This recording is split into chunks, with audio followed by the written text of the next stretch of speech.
estamos listos para nuestro segmento de la entrevista y estamos muy contentos porque nos visita en Central de Noticias el viceministro de Prevención de Violencia, Raúl López, a quien damos la más cordial bienvenida.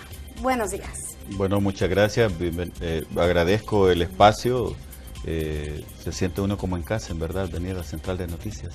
Es un trabajo de todo el Ministerio de Justicia con diversas instituciones que están trabajando para de alguna manera tener un impacto positivo en esos 26 municipios priorizados en el Plan El Salvador Seguro. Sí,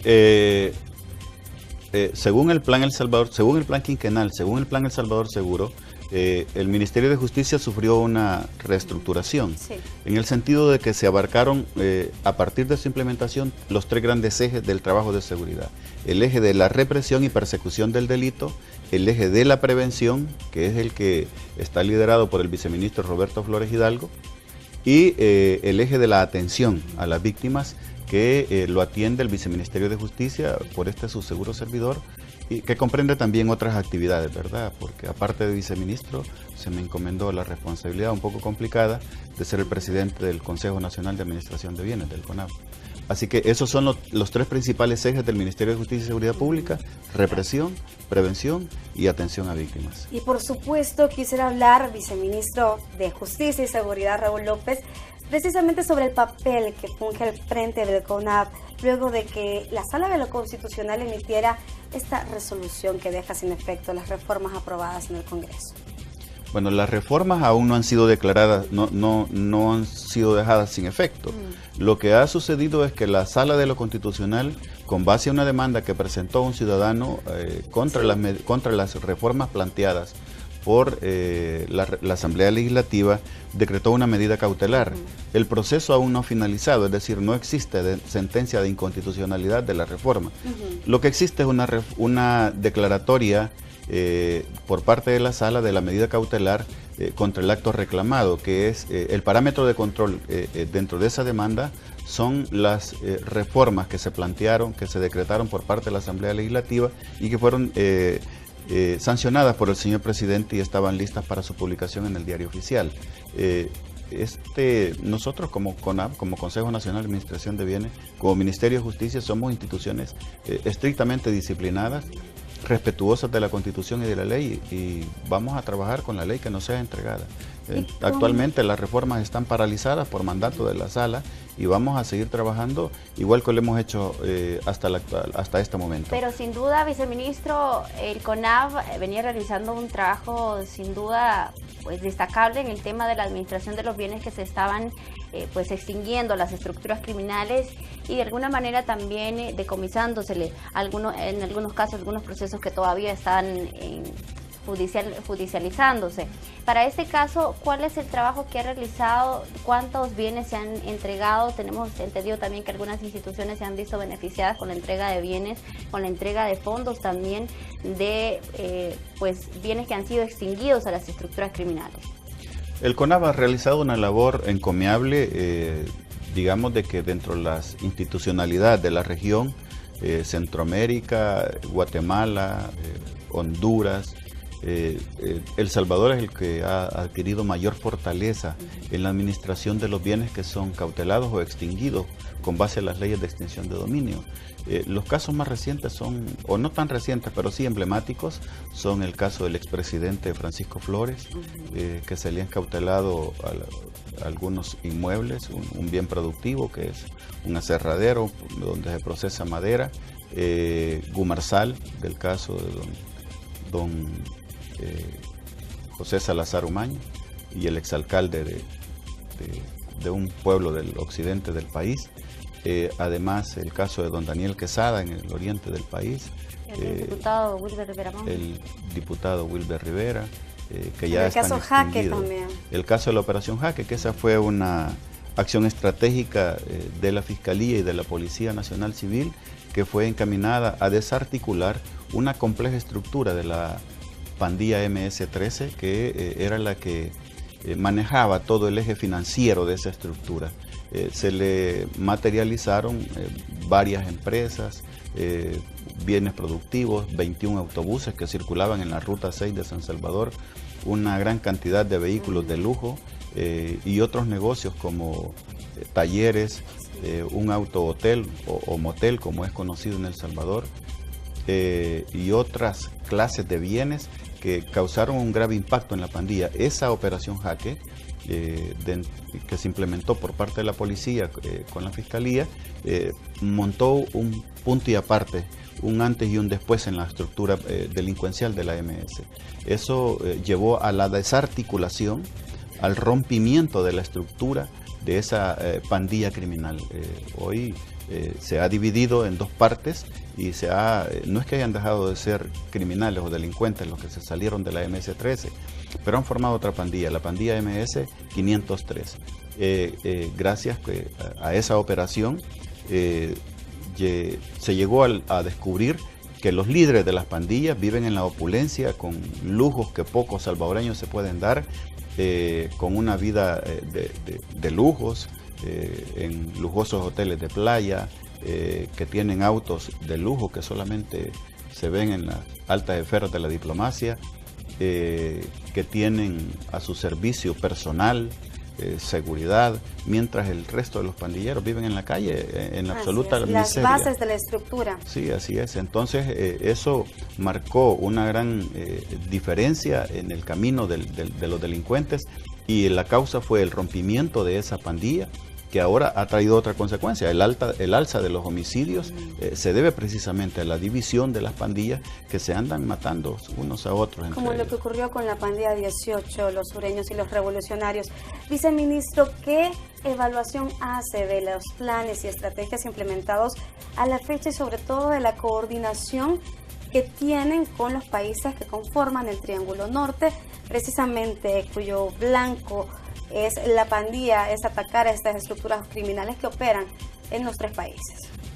Nosotros como país, por mandato del señor presidente de la República, se estableció la existencia del GANSEG. El GANSEG es el Grupo de Alto Nivel para la Seguridad Fronteriza, que funciona en los países del Triángulo del Norte de Centroamérica, Honduras, Guatemala y El Salvador. Nosotros como país estamos completamente listos para la implementación en el 100%. Tenemos el personal policial, el personal militar listo para que funcione este plan. No sucede lo mismo en los países vecinos. Guatemala aún tiene en formación su personal militar. Honduras aún no tiene todo el personal disponible.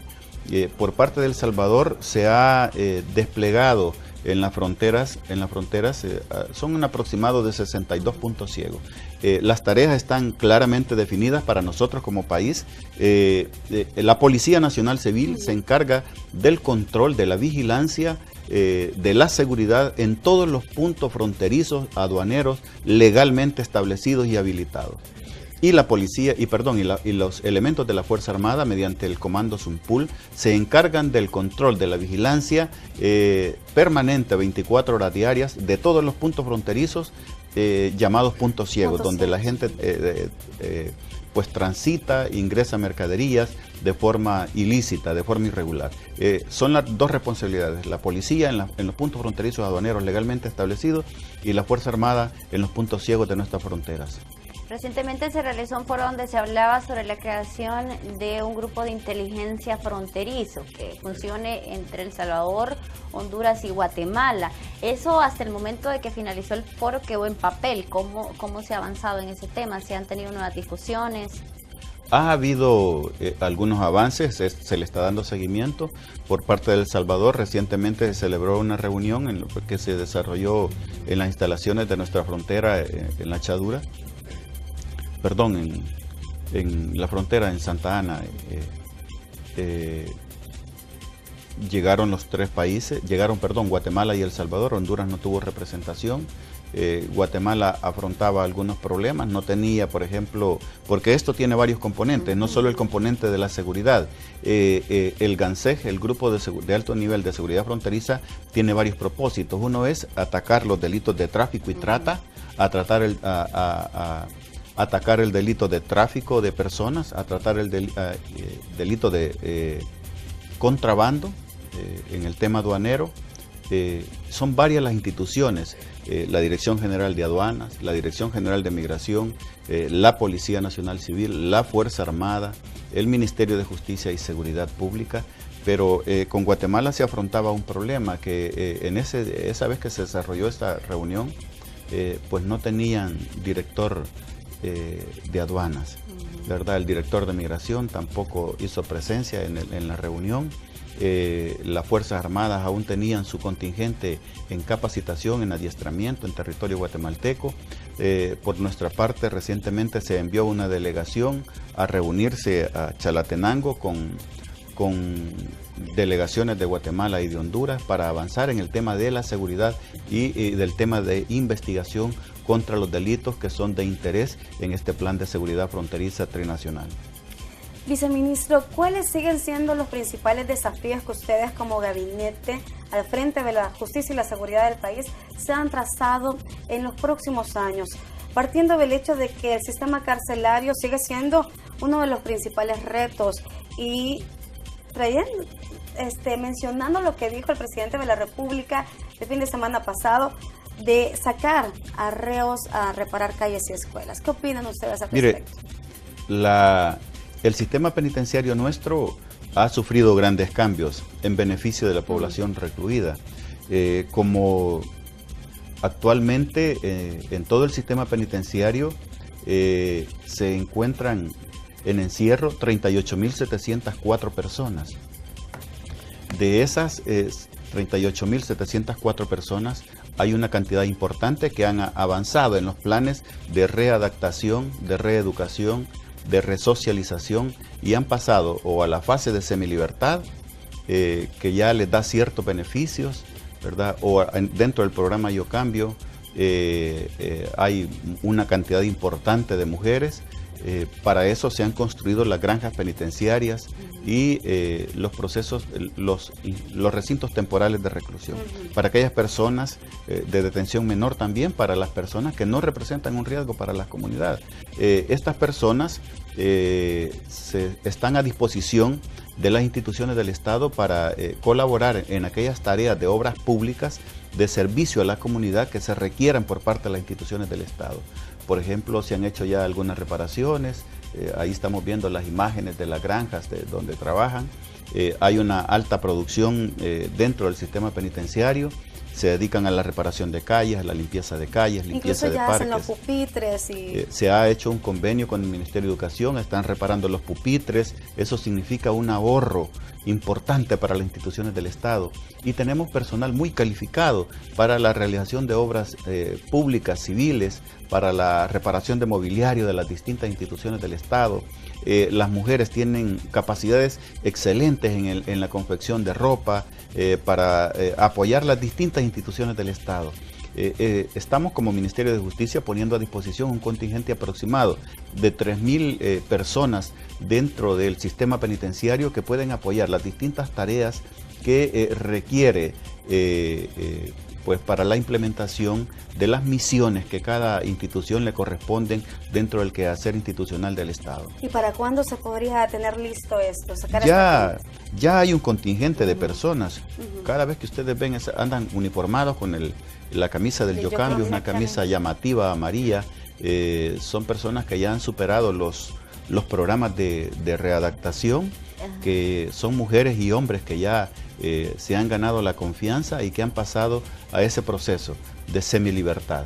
Viceministro, precisamente esa era la pregunta que quería hacerle. ¿Qué de diferente tiene este anuncio del presidente a lo que ya hemos visto, ¿no? Porque incluso cuando se anunció el año pasado la reparación de escuelas, ya veíamos a integrantes del Yo Cambio en la reparación de los centros educativos, en pintándolos, trabajando en el tema de la infraestructura. ¿Qué de diferente tendría esto? ¿Sería un nuevo contingente que no pertenece al Yo Cambio o de qué estamos hablando?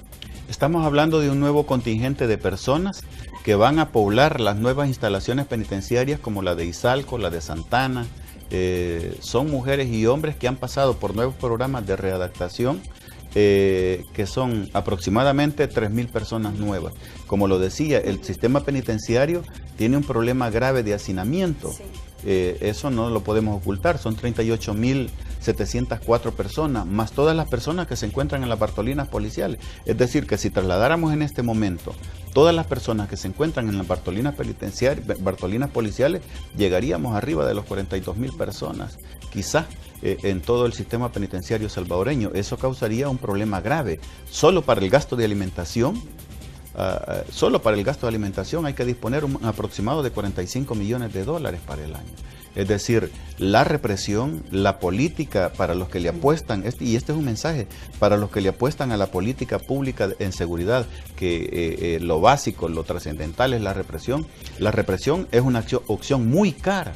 Desde que usted comienza con la investigación, con la persecución, con la captura, con el encarcelamiento, el cumplimiento de la pena, el proceso de readaptación, es un proceso muy caro.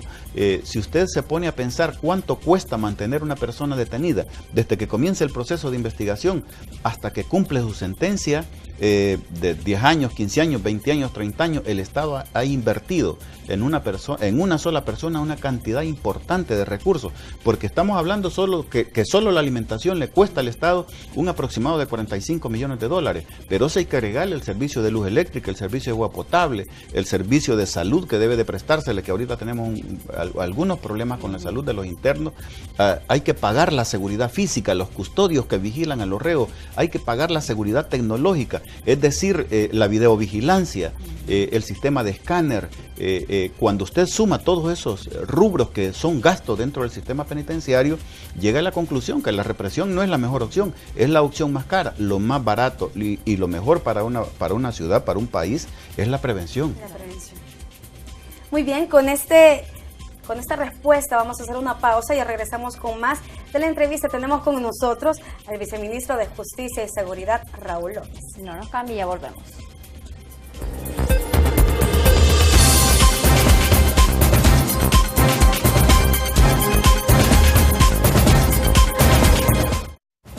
Gracias por seguir en sintonía de Central de Noticias al Amanecer. Esta mañana estamos conversando con el viceministro de Justicia y Seguridad Pública, Raúl López, en temas ligados a la seguridad de nuestro país y el trabajo que vienen haciendo los cuerpos de seguridad precisamente para reducir el flagelo de la incidencia de los grupos criminales. Muy bien, viceministro, quisiéramos retomar esta entrevista preguntándole cómo están operando las pandillas en estos momentos. ¿Qué información de inteligencia manejan? ¿A raíz de qué han incrementado los ataques en contra de policías y militares? Son varios los factores. Efectivamente, en las últimas semanas ha habido un incremento en el eje de la violencia que ejercen los grupos criminales. Los grupos criminales tienen como cuatro grandes ejes. 3 de ellos son los más importantes. Uno es el eje de la violencia homicida, ¿verdad? El eje de la extorsión, ¿verdad? Pero tienen otro eje que es el eje político y tienen otro eje que es el eje social, y todos se mueven de acuerdo a las coyunturas nacionales. En este caso se nos avecina el proceso electoral y ellos han tratado de presionar a las autoridades de seguridad pública para ablandar hasta donde sea posible el efecto de las medidas extraordinarias. Eso no va a pasar. Por el contrario, las medidas extraordinarias se van a incrementar, se van a arreciar para controlar la situación de violencia en El Salvador. A pesar de el alza homicida por parte de los grupos criminales, aún mantenemos una tendencia positiva en las estadísticas de la violencia. El año pasado, a esta fecha, llevábamos 3.696 homicidios. Hoy solamente se han registrado 2.332 homicidios. Eso significa 1.364 menos, que son el 37% de reducción de homicidios, a pesar que el año pasado, por esta misma fecha, ya estaban aplicadas las medidas extraordinarias. En el tema de la extorsión es mucho mejor la estadística todavía. El año pasado se habían recibido 1.441 denuncias por extorsión. Hoy se han reducido 769, que representa el 47% de los índices de extorsión. Esto sin contar que ya se está desarrollando, está en el terreno, en ejecución, el Plan Nacional contra la Extorsión que anunció el señor presidente recientemente. Bueno, Canal 11 presentó las capturas de una estructura que operaba en el mercado La Tiendona, que ya es parte de ese plan operativo de la Policía Nacional Civil, y vamos por más. Vamos a trabajar, estamos trabajando ya en el territorio, en algunos sectores del país, tenemos identificados las grandes estructuras de la extorsión, que son los que representan para estos grupos criminales la mayor fuente de financiamiento y la mayor fuente de abastecimiento de otros ilícitos como armas y drogas. Como lo decía, a pesar de esta alza criminal, aún mantenemos una estadística favorable. Hasta el día de ayer, el informe que tenemos es que se habían registrado 2.332 homicidios, con una diferencia de 1.364 comparado con el mismo periodo del año anterior. Esto, el día de ayer, de los 8 homicidios que sucedieron, 4 son víctimas civiles y 4 son pandilleros. Aquí hay un fenómeno, como la pregunta es, ¿a qué se debe el alza de la violencia criminal, de la violencia homicida en El Salvador? Esto tiene algunos factores. Uno es la cercanía con las elecciones. Los grupos criminales están tratando de presionar por medio del eje de la violencia homicida para ablandar las medidas extraordinarias, y eso no va a suceder. Y la otra acción que están desarrollando los grupos criminales es buscar acercamiento con algunos políticos. Nuestro llamado... Hay información en el gabinete, hay información de inteligencia presentada al Gabinete de Seguridad de algunos acercamientos. Nosotros como Gabinete de Seguridad queremos mantenernos al margen de las coyunturas de naturaleza política, de naturaleza electoral, de naturaleza partidaria, pero sí queremos hacerle un llamado y ellos saben quiénes son, los políticos que han buscado acercamientos o que han aceptado acercarse a las estructuras criminales, que esa no es la solución. Nosotros como Gabinete de Seguridad estamos 100% convencidos que la única forma para controlar la violencia, para controlar la criminalidad, es el cumplimiento de la Constitución y la ley. Es decir, para eso existe la Policía Nacional Civil, para eso existe la Fuerza Armada. Si un activista político de cualquier partido quiere ingresar a un barrio, a un territorio, a una colonia, a un cantón, que vaya a la Policía Nacional Civil, que vaya a la Fuerza Armada a pedir el apoyo que corresponde, pero no a pedirle permiso al líder de la pandilla. Y la información que tiene, viceministro, ¿de qué tipo de políticos estamos hablando? ¿A qué nivel estamos hablando? ¿Nivel de candidatos a diputados o de candidatos a ediles municipales? ¿O de alcaldes? Hay candidatos, efectivamente, hay algunos candidatos que se han acercado que los han buscado los grupos criminales para tratar de ablandar las medidas extraordinarias. Es una decisión completamente equivocada. El trabajo de seguridad pública se maneja desde el Gabinete de Seguridad, es decir, que es este Gabinete de Seguridad pues que tiene a la cabeza el señor Presidente de la República, el señor Vicepresidente, y bajo el señor Vicepresidente está el ministro Ramírez Landaverde, y además los viceministros que componemos el Gabinete de Seguridad. Es decir, no es un candidato a alcalde el que va a decidir qué sucede con las medidas extraordinarias. Es decir, está todo el mundo equivocado. El llamado de atención es para que se evite en todo lo posible esos acercamientos con las estructuras criminales. Eso no lleva buenas consecuencias, eso es un compromiso que les va a traer consecuencias nefastas para aquellos candidatos que estén buscando ese tipo de avenimientos con los grupos criminales. Si quieren ingresar a un barrio, hacer proselitismo político, deben de acercarse a la Policía Nacional Civil, que es el ente encargado de brindarles la seguridad. Nosotros estamos convencidos de algo, sin temor a equivocarnos, que evitar que los activistas políticos entren a los barrios, entren a las colonias, es un atentado directo contra la democracia electoral de nuestro país, y por esa razón, como Policía Nacional Civil, como Gabinete de Seguridad que incluye la Fuerza Armada, vamos a proteger que se realice este trabajo proselitista por parte de todos los partidos políticos con absoluta normalidad, sin tener que andarle pidiendo autorización a ningún pandillero para poder ingresar a los barrios, a los territorios donde haya presencia de estos grupos criminales. Como Policía Nacional Civil, como Gabinete de Seguridad, vamos a dar todo el apoyo que sea necesario para que pueda hacerse un trabajo proselitista y un desenvolvimiento electoral bajo las condiciones de tranquilidad que debe de garantizarse en una democracia. Viceministro, yo quiero hacerle una pregunta. Recientemente se ha ventilado el caso denominado Tregua en los tribunales, incluso en esta operación contra las extorsiones. Apareció el nombre de Raúl Mijango, quien pues le fue decretada instrucción con detención provisional. ¿Le sigue pesando al gabinete actual de Justicia y Seguridad la tregua entre pandillas? ustedes están pagando las consecuencias de lo que se dio con la tregua entre pandillas que funciona en el país. No, yo creo que eso es un asunto del pasado y yo creo de lo que se debe de ver es hacia el futuro. A nosotros lo que nos interesa es el futuro de El Salvador, el futuro de los ciudadanos. Yo creo que aquí todo el mundo lo que quiere es que su familia viva en paz, como ustedes, como yo. Yo quiero que mi familia viva en paz, que El Salvador tenga una situación diferente. Nuestro trabajo precisamente está encaminado en eso. Yo creo de que si eso está en manos de la institucionalidad, de la Administración de Justicia, efectivamente el señor Mijango se le ha decretado una nueva orden de captura por el delito de extorsión, porque según las investigaciones de la Fiscalía General de la República y de la Policía Nacional Civil, se encontraba relacionado en un grupo de extorsión hacia una empresa comercializadora en El Salvador. Nosotros vamos a seguir con nuestro trabajo, nosotros no nos vamos a dejar distraer por otros temas, aunque sean mediáticamente de moda. Nuestro trabajo es brindarle seguridad a la población salvadoreña, nuestro trabajo es garantizar que El Salvador siga avanzando en el plan El Salvador Seguro, nuestro trabajo es garantizar que las medidas extraordinarias tengan una aplicación excelente, y eso se ve.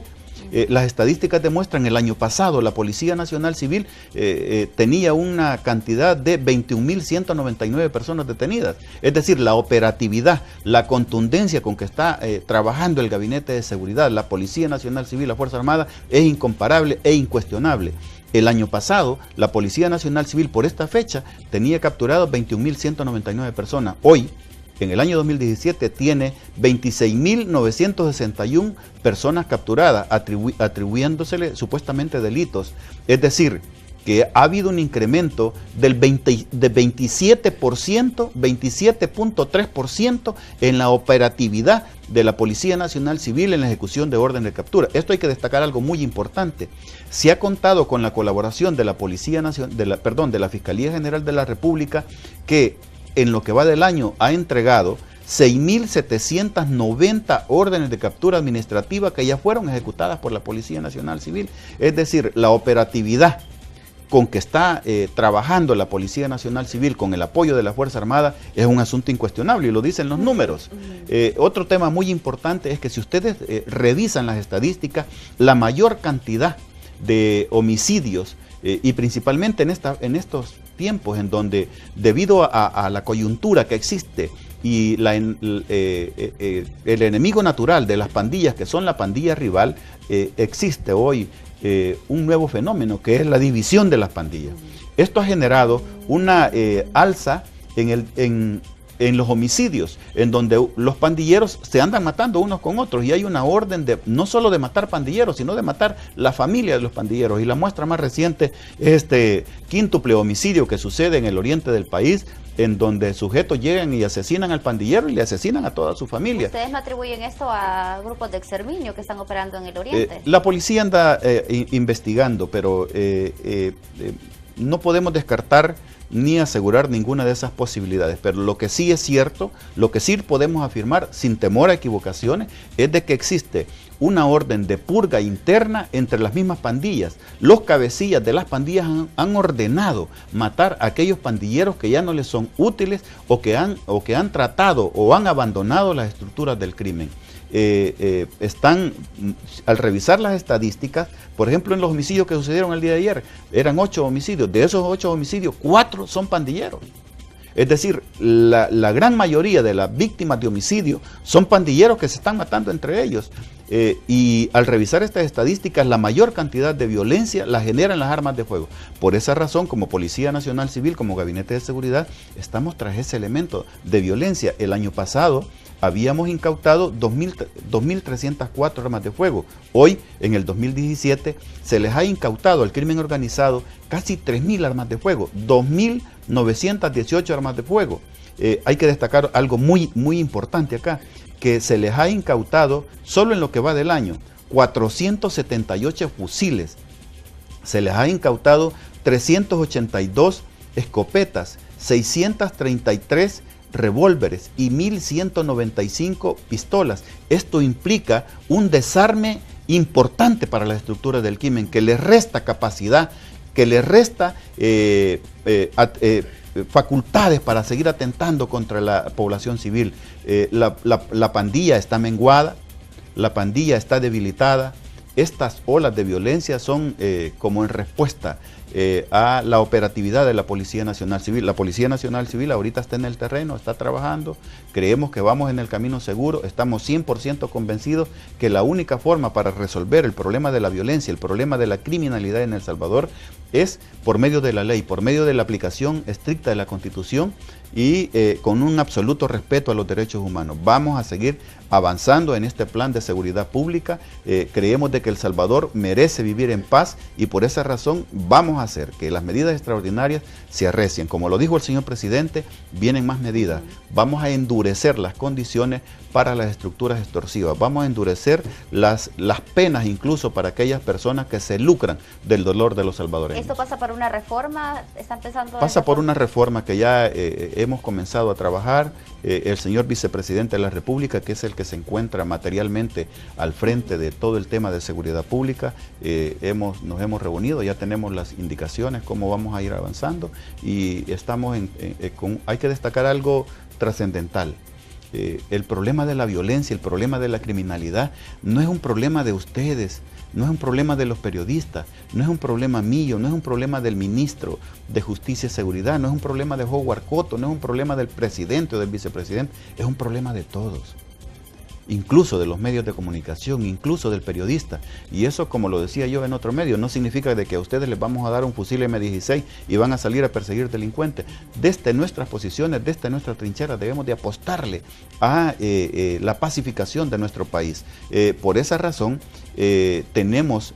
como este es un problema de la violencia, es un problema de todos, hay que decir algo con toda honestidad. Aquí hemos tenido el acompañamiento determinante de la Asamblea Legislativa por medio de la Comisión de Seguridad Pública y Combate a la Narcoactividad.